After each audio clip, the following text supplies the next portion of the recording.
The sky above the little frontier town wore its bruises of dusk, purple streaks fading into the raw orange of a dying sun. Lanterns glowed in windows of crooked wooden buildings, and dust swirled up from wagon wheels until it hung in the air like smoke. The place was alive with murmurs, though most were not kind. Gossip clung to the saloon doors as surely as the smell of whiskey and sweat, and the words passed from one mouth to another carried more weight than any bullet. Mei Lin walked slowly across the street, her steps measured, her frame small against the immensity of the prairie. She carried no bundle, no family name worth protecting, only the quiet dignity of a woman who had already endured too much. Her eyes, dark as river stones, saw everything, the glances that sliced, the lips that curled into half-hidden sneers. Some said she had been traded once like livestock, dismissed again when no child quickened in her womb, a woman discarded in a land that offered little kindness to strangers. She heard the whispers, though she never turned to answer. Her silence was a kind of armor, thin but unbroken. Elias McGraw leaned against the hitching post near the blacksmith's fire, his hat pulled low, the brim shadowing his eyes. At 30, he carried the marks of solitude in the shape of his shoulders, in the lines etched deep across his face by sun and silence. He was a man who had tasted loss in the private ways men seldom confess, friends buried, chances squandered, a family never built. They called him cold, unbending, as if his very blood had learned to freeze in the loneliness of long winters.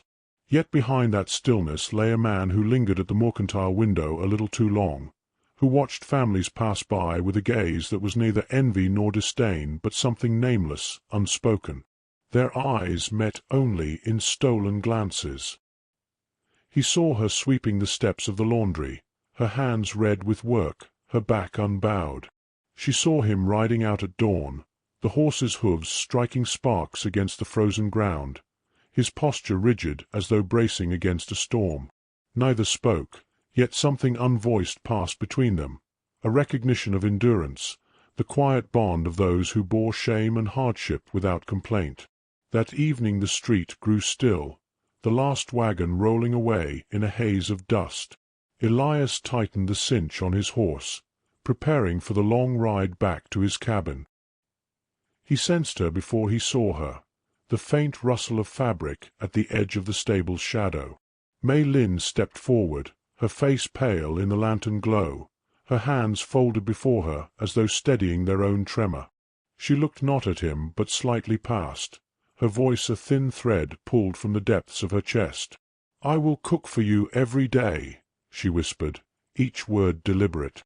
"Wash your clothes. Keep your house warm." Her eyes lifted then, steady, filled not with pleading but with a strange courage that startled him. "Make me your wife." The words hung between them, fragile and fierce all at once. She was not offering romance, nor asking for tenderness. It was survival, plain and raw. Yet beneath it lingered something deeper, an unspoken desire not merely to endure but to belong.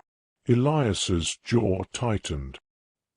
He felt the weight of the town pressing in, the gossip that would spread like wildfire should he say yes. He thought of his empty table, of nights when the silence was louder than the wind outside. Yet he also thought of trust, of how easily it had been broken before. His throat burned with words he could not speak, so he let silence answer for him. With a rough motion, he gathered his reins and turned from her. Her shoulders stiffened, though she did not call after him. She had offered herself like a coin placed on a table, and he had left it lying there. As he mounted, he dared one last glance. She stood very still, her face unreadable, but her eyes glimmered with something more piercing than tears, awaiting grief, the kind that does not cry out but sinks deep, unseen. The road stretched dark ahead of him, a ribbon of dust and shadow winding toward his cabin. He rode hard, as though distance could scatter the weight pressing on his chest. Yet when he entered the cabin, when the lantern cast its thin glow on bare wood and emptiness, her voice returned to him, softer than the wind, I will cook for you every day. Make me your wife." He sat at the table, its surface scarred by years of knives and elbows, and stared at the single chair across from him. The night pressed close against the windows. He closed his eyes, but in the silence her offer would not fade. Somewhere out in the town she was likely sweeping floors still, her dignity holding fast against a world eager to strip it away. He felt the ache of it, sharp and unbidden, the recognition of another soul carrying weight much like his own. And yet, he told himself, recognition was not enough. Not yet. The story did not end that night. It was only beginning, a fragile thread spun between two exiles who had dared to look at one another in a world that wished them invisible. Whether it would hold or break, only time would tell. But as Elias sat in the dim light, his fingers curling into a fist against the table, he knew one truth. Her words had taken root, and no distance, no silence could drive them out. The night deepened. Outside, the wind carried with it the low whistle of loneliness, but inside, in the hollow spaces of a rancher's heart, something new had begun to stir. Dangerous, unwelcome, yet undeniably alive. Word travels faster than a storm in a town that has little else to hold its tongue. By dawn the next day, whispers swirled through the saloon and along the boardwalk. The Chinawoman had offered herself to the rancher, and he had turned away. Some laughed at the boldness of her proposal, others at the shame that surely clung to him for being asked at all. In a place where reputation was a man's only armor, Elias felt the weight of unseen eyes wherever he went. He spoke to no one, yet their smirks pressed into him like thorns. Mei Lin fared worse. Doors that once opened reluctantly now shut without hesitation. Laundry left uncollected, coins withheld, errands rerouted, small cruelties that said more than words. Still, she bore it quietly, her face calm though her hands trembled when she thought no one watched. One evening, Elias returned to his cabin to find a small bundle waiting on the stoop. Inside, rice steamed in a simple wooden bowl beside a stew fragrant with ginger and herbs he did not know by name. There was no note, only the meal, carefully wrapped against the dust. He stood long at the doorway, staring, before carrying it inside. He ate without hurry, each bite warm in a way that unsettled him, as if she had slipped into his solitude uninvited. The next day he left a neat stack of firewood beside the laundry where she worked, the pieces split evenly, his axe marks deliberate. No words passed between them, yet the gesture echoed hers. Soon these exchanges became their only language. Food left, wood stacked, silence shared across distance. What grew between them was not fire, but the patience of kindling, placed one piece at a time. But the town was not patient. Inside the saloon one night, a pair of drunken men raised their voices loud enough for all to hear. "McGraw too proud to take a wife, unless she's cast off like a mule," one slurred, drawing laughter. "Guess he'll settle for what nobody else wanted." Elias sat in the corner, hat brim low, his whiskey untouched. He had weathered mockery before, but something in their words struck deeper, for they were aimed not only at him but at her. He clenched his jaw, said nothing, and left through the back, the laughter chasing him into the night. Outside, he found Mei Lin standing on the boardwalk, her basket clutched to her chest. She had passed by and heard it all. The lamplight revealed her eyes, bright with tears she would not let fall. When he stepped toward her, she shook her head once, sharply, as though to deny him comfort. Then she turned, walking away with quick, determined steps, her figure shrinking into the darkness of the road leading out of town.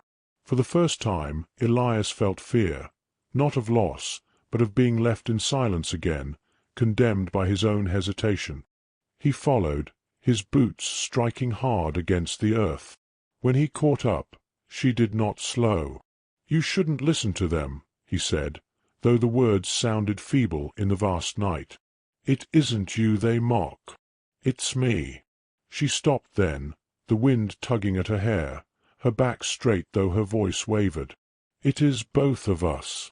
You think silence protects me, but it does not. I will not be your shame, Elias McGraw." Her words cut through him. For years he had hidden behind silence, believing it to be strength. Now he saw it for what it was, a shield that left others to take the blows meant for him. Slowly he stepped in front of her, his breath white in the cold air. "Stay," he said, his voice rough, stripped of pretense. He met her gaze, steady and unflinching. "I don't need a servant. I don't need someone to fill an empty house. But I can't watch you walk alone into the dark." His hand lifted, palm open, not commanding but offering. For a long moment she studied him, the night stretching thin around them. Then she placed her hand in his, not with submission but with quiet dignity, as if she too had chosen. Their fingers closed together, small and ordinary, yet it felt like a vow greater than words. Behind them, the saloon doors burst open, laughter spilling into the street.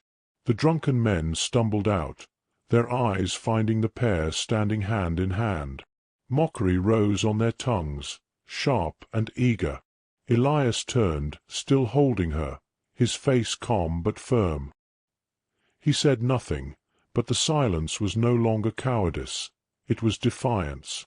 His stance, his grip, his unshaken gaze told the town all it needed to know. He had made his choice, and he would not hide it. Mei Lin's fingers tightened slightly around his. In that moment, the ridicule of the crowd lost its power. They stood together, not as a bargain struck in desperation, but as two souls bound by the courage to endure side by side. Later, the night returned to stillness, the laughter faded, and the prairie wind carried only its endless song. Yet for Elias, something had shifted. The emptiness of his cabin no longer felt like a verdict, but the beginning of a life yet to be built. For Mei Lin, the shame that had clung like a shadow began to loosen, replaced by the fragile light of belonging. And for anyone who watched from the darkened windows, the sight of them walking back into town hand in hand was proof enough. Dignity, once claimed, is harder than steel to take away.